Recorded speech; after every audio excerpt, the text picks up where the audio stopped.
Not just a lot of cans, an awful lot of cans. I'm wondering how many cans are used. 830,000 of them, and it's no mistake. First time I did this installation, I did it in America. I called it Urban American because there's can and American. The cans are good. I just added Australia because here we are. Here we are indeed, in lovely Bondi Beach on the outskirts of Sydney. The setting is gorgeous, location is everything, and Australia's Sculpture by the Sea is the world's largest of its kind. What makes this show spectacular is 110 artists. We set the stage for the artists, and the artists play on it. My work's going to be seen by over 400,000 people in the next 3 weeks. I think it's great. That's more people than have seen my work ever They're wonderful. through my whole career. Excellent, really. It's terrific. Sculpture by the Sea got started 9 years ago and runs for 3 weeks until November 20th. 110 artists from Australia and around the globe spread their work along the 1.5-mile coastal walk from Bondi to Tamarama Beach. But no art stretches as long as Tommy's 55-yard installation. I'm a big fan of the minimalists, and I just wanted to work large, and like most artists, I couldn't afford to. So I started looking for elements that were large that I could afford to work with. The recycled bales were the answer. The 15 tons of recycled cans were donated by a local aluminum recycling plant. And yes, they do get them back. So they're not up for sale? Well, if you want them. That's all right. This Urban American in Australia is actually its weight worth in, not gold, but aluminum. At $500 per ton for recycled aluminum, Tommy's installation would fetch $7,500. But Tommy actually got more out of it. Thank you, Sydney Water. The link between art and the environment is what I guess attracted Sydney Water to Sculpture by the Sea, and it's that link that Sydney Water wishes to honour tonight. So they gave Tommy second prize and $10,000. I'm overwhelmed, and I want to thank everyone involved with Sculpture by the Sea. This is like a dream to me. I'm from Oklahoma, and so that's a very landlocked area.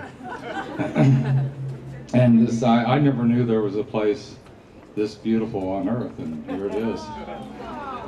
So, thank you. I was speechless. I never. I knew the work was good, but most all the work here is good, and I just, I was just taken aback. I don't even know what I said. I'm speechless, and that never happens to me. You know, I'm kind of a sort of an ironic, sarcastic kind of guy. So all that just fell off of me that last night, and I was just sort of in awe of what was happening.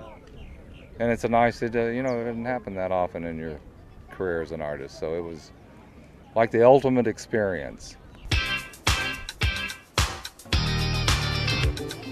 Most normal people, myself included, cannot, no pun intended, see the difference between a single can and 830,000 of them stamped, pressed and stacked as art. Is it art?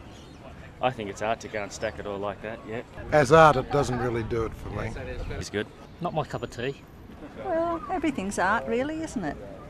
Everyone's different opinion. I think it's not bad at all. It's interesting. It's a bit confusing. Provocative in some ways.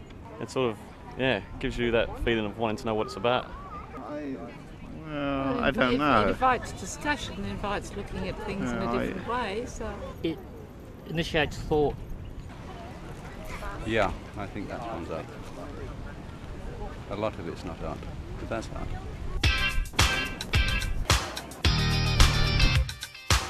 Tommy's art is called minimalism.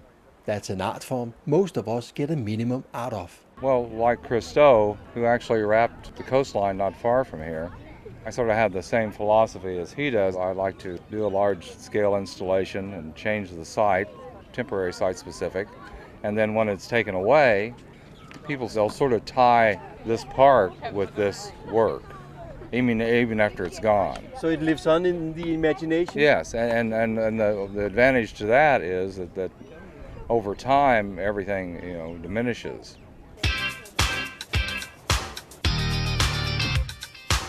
Tommy's experience in Australia will never diminish.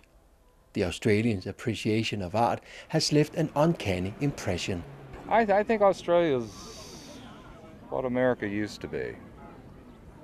It has a nice, open society and open to new ideas and sculpture that's not what sculpture is supposed to be, and it's a terrific place.